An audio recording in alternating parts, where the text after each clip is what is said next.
Nextcloud and Paperless are both awesome self-hosted tools that take different approaches to managing documents. This might make it a little bit confusing as to how to properly utilize and leverage the strengths of both of these tools to manage your resources. So in this video, I'm going to show you a workflow to allow Paperless to manage your archival documents while Nextcloud can still be your global source of any and all living documents and archival documents. So let's find out how.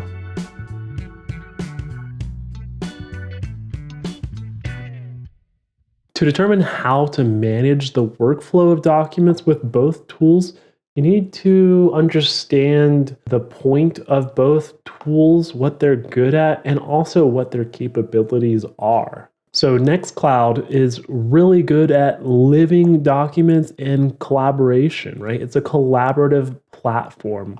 You can create Word documents, Excel documents, you can manage PDFs, you can do all kinds of things.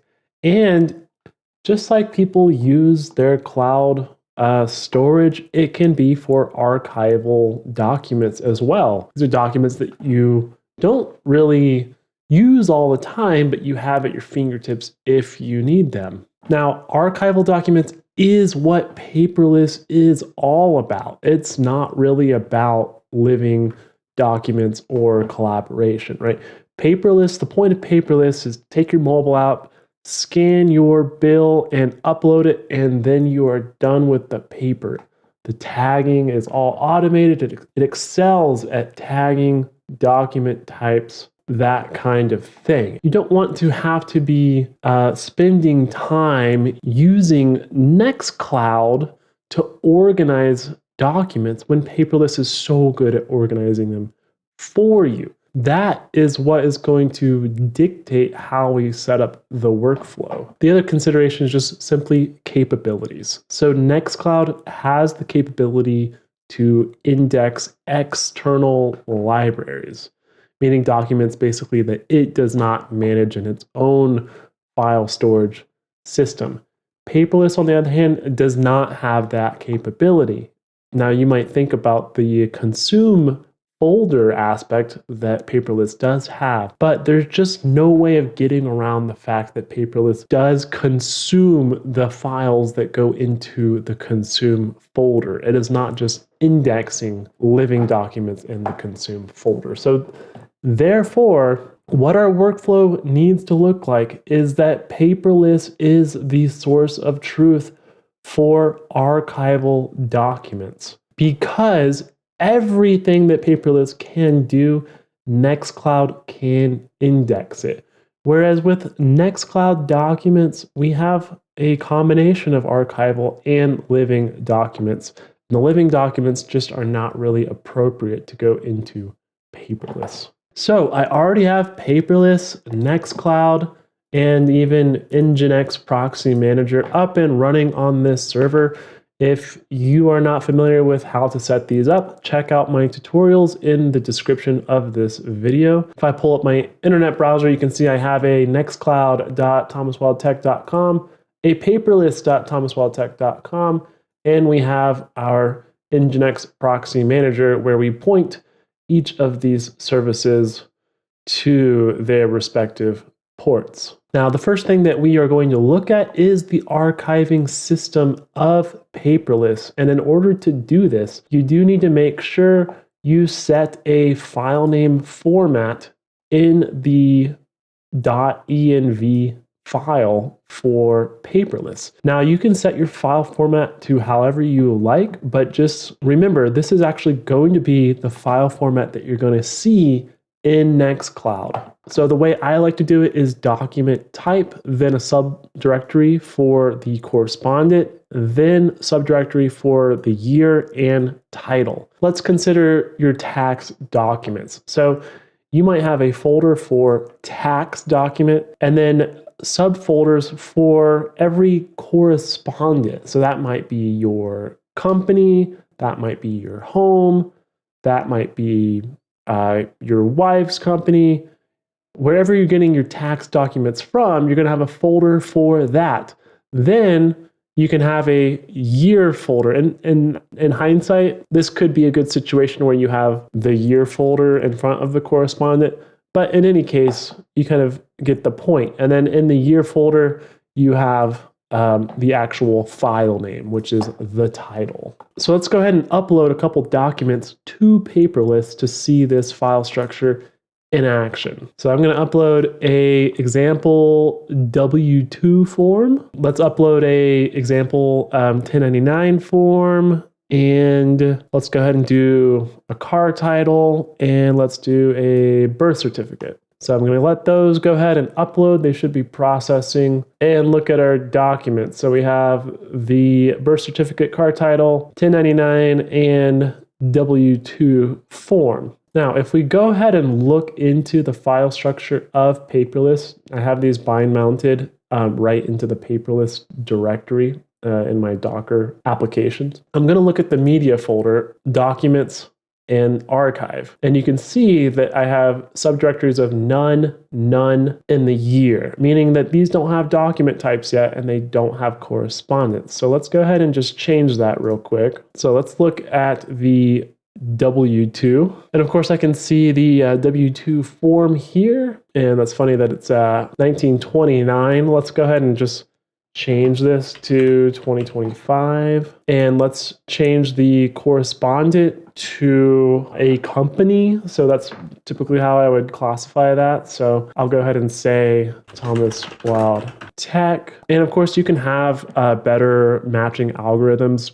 A particularly document contains any of these words or an exact string. I tend to prefer doing that. I'm just going to keep that on learn matching automatically. Not really going to go into detail on that. But the document type, I'm going to say that this is a tax document. So now I'm going to save and close that W2. And then let's go ahead and do that with the 1099 as well. So let's open that. And then let's also choose Thomas Wild Tech and tax and save that document. Now let's just take a look at our archive again. And now you can see just right away, Paperless is already organizing this into the proper subdirectories. So let's do that for the remaining two documents real quick. So for car title, this car title is from Florida. So I'll say that the correspondent is state of Florida, and then the document type is a title. So let's do that, hit save and next, and then we'll just go to birth certificate. And then the correspondent, I'll also say this is either the state of California or some governing agency. Let's do state of Florida. Basically add that. And then the document type, I'll call this identification, and go ahead and save that. So I'm going to save and close this document.